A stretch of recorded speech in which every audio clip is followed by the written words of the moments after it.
The parent-teen relationship can be strained at the best of times, but in December, especially this December, with more stresses than usual on parents and kids, it can be especially trying.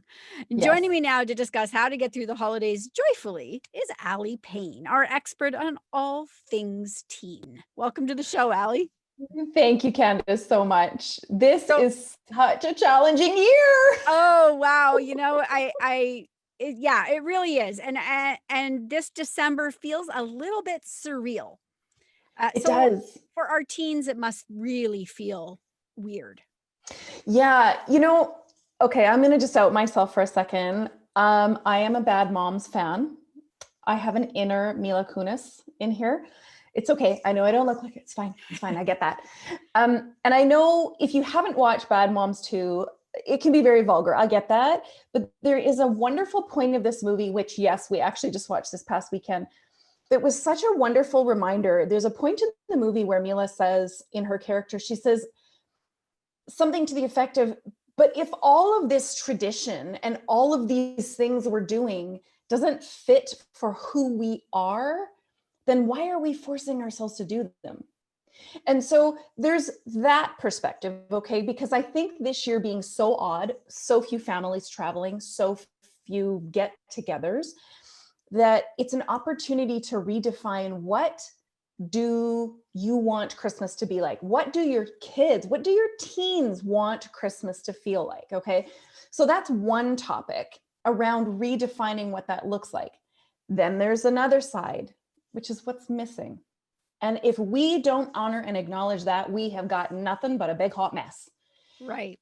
Especially for our teens who want so desperately to have a Christmas experience that's opening the presents and the fun stuff and all of that.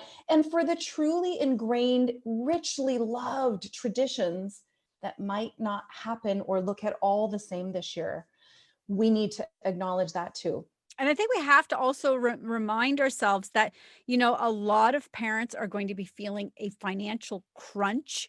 Yes. The typical gifts may not be there. It's also Mm-mm. difficult to get the gifts.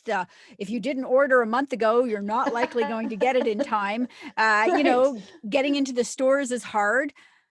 It's so, maybe should we be setting up expectations? Yes, yes. Managing expectations is the first place to start. I will tell you personally that my husband and I have definitely felt the crunch this year with changes in business and how that looks.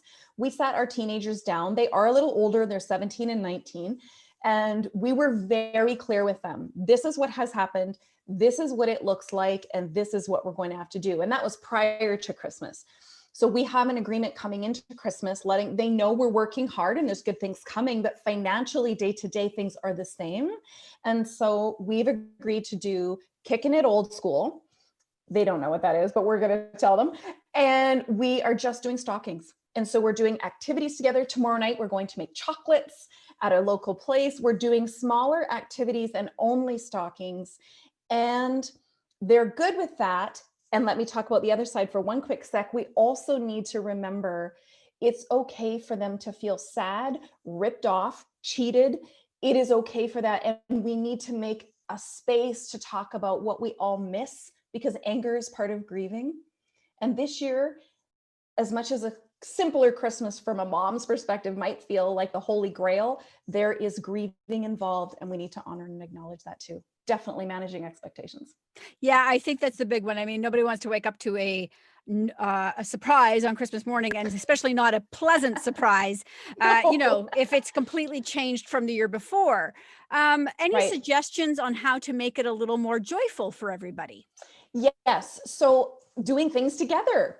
We decorated our house last weekend before December even, and we made sure we did it together. We are going to do some different local free adventures around town to discover new things and things that put us all in beginner shoes. So no one person is an expert. We're going to do a little bit of snowshoeing. We're going to do a little bit of cross country skiing. We're going to try these things that we can do here. And we're each going to pick a movie and have a movie day, things like that that are a little bit Griswold, but not because there's not 20 people in a tiny house with too many lights, so that we practice connection while having fun, and honor each other's need for alone time and space in this very unusual year. Well, I think you just hit the nail on the head. I think we've had more together time than we want. Since March, the longest spring break in history. Yes. So Yes.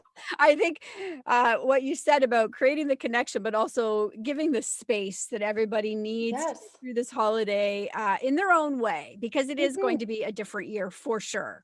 Yeah, and really allowing space for kids to feel angry and sad because it's a part of grief. They're not being pissy, they're not being bad, or they're acting out. It's a part of grief, and we all need to allow ourselves to have that space. Okay, so if people want to connect with you, Allie, and I know you just started a challenge. I joined I it, did.